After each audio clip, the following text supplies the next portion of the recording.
Let me go now into another impact area, and this is land conversion. So here we look at the impact of the different scenarios, the biodiversity scenario, the climate scenario, which is technically enabled by a carbon tax, and the zero net deforestation policy. We see the impact of these policies on land conversion.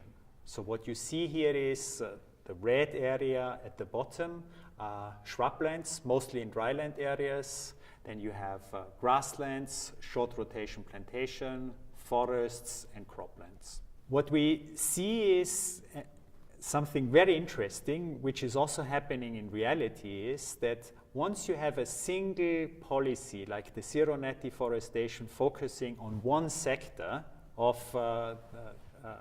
the land use sector, then we observe something we call leakage. And leakage comes along by a mechanism where you actually start to protect forests, but the agricultural frontier is diverted into other areas. And here it's going into the shrublands, the red area. So this is called leakage, where one policy has a knock-on effect on another land resource. The second interesting thing I want to point out here with this figure is what I call the dominance of targets. So what you have here, for example, is you have a biodiversity scenario creates already zero net deforestation. So in this case, you could say a zero net deforestation target in itself becomes redundant or unnecessary if you institute already a stringent biodiversity scenario. The same holds true also for the climate policy, which almost puts deforestation to a halt. Overall, what we see, if we do the all and diet scenario, this creates the highest overall benefits, especially in terms of land conversion. But we will come back to that scenario a little later. Now I need to apologize for the complexity of the graph. So what you see here is, first of all, a few indicators, and I put them into the blue frame. What you have here is you have indicators of how much fertilizer is used in that scenario globally. These are global scenarios. You see the effect on biodiversity, you see the effect on deforestation, you see the effect on water use, the effect on emissions, and last on the food price index, FPI.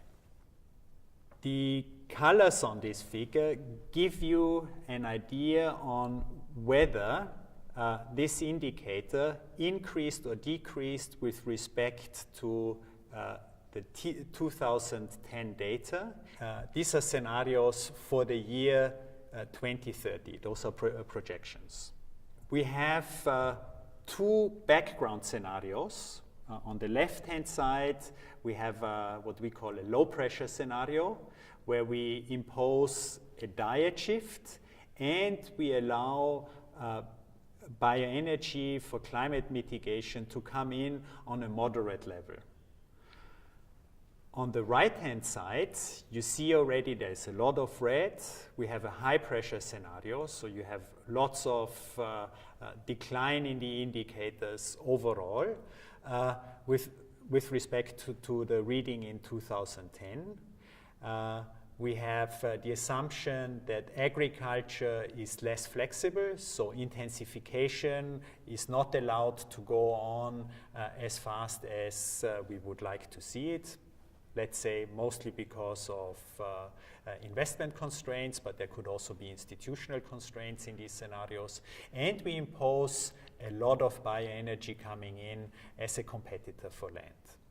What we did is, and here we look at the left side of the hemisphere of those two circus plots, we ranked the different scenarios according to their environmental performance. So the indicators, fertilizer biodiversity, deforestation, water use, and emissions were aggregated into one indicator, and then we did this ranking.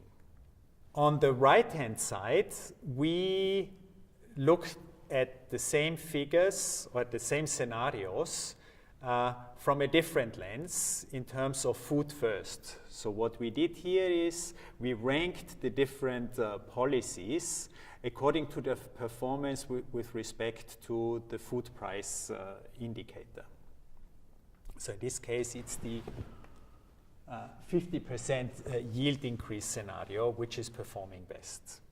There are trade-offs within a policy and between policies. Let me start with trade-offs within a policy. So what you see here is the best performing environmental scenario, the greenhouse gas $50 per ton CO2 scenario, has overall the best performance in terms of environmental performance. However, it's the worst in terms of food price increase. And this holds true almost to the same degree in both pressure worlds. As you see, the food price, I indicate this by the red dot at the bottom. So within one scenario, you actually have quite a lot of variation in terms of which sector in this particular scenario is, so to say, winning and who is losing. And this is very important when we start to negotiate in multiple fora later on when we talk about the implementation of climate policies. Because if you all in a sudden impose a very stringent climate policy under, let's say, a high pressure scenario, then you will have to negotiate with the food security community and see how to strike a compromise. And there are several proposals out there where you can also talk about financial transfers for food security that are bundled together with climate policies. Overall, it's very important to say that the UNFCCC guidelines and the principles actually cater for the resolution of these kind of trade-offs in terms of social and environmental safeguards of particular climate policies. There are, of course, also trade-offs between policies. And I want to focus you on the high-pressure scenario, where I singled out 3 scenarios. The already mentioned greenhouse gas $50 per ton CO2 scenario, the biodiversity plus scenario. Remember, here we blank out, or we take out large chunks of land out of conversion. And then we have the biodiversity scenario, which is the hotspotting scenario. So when you look at the trade-offs between those scenarios, you actually see that the climate policy overall, just from the colors as you see them, has rather little variation in the intensity of the colors. The biodiversity, the hotspotting scenario, has the largest variation within the scenarios. Now look into a comparison between, let's say, the climate policy and the more stringent biodiversity policy. You actually see that in terms of fertilizer use, we really see a deterioration in the biodiversity scenario. And this can be explained by the fact that you don't allow agricultural production in the areas where it would actually be best to have it in terms of agricultural production. And therefore, you need to, so to say, put more fertilizer on fields which are not so well suited to feed the world. Also, what you see is in terms of water use, when you compare the climate policy with the biodiversity policy, you actually see we need more water in the biodiversity scenario.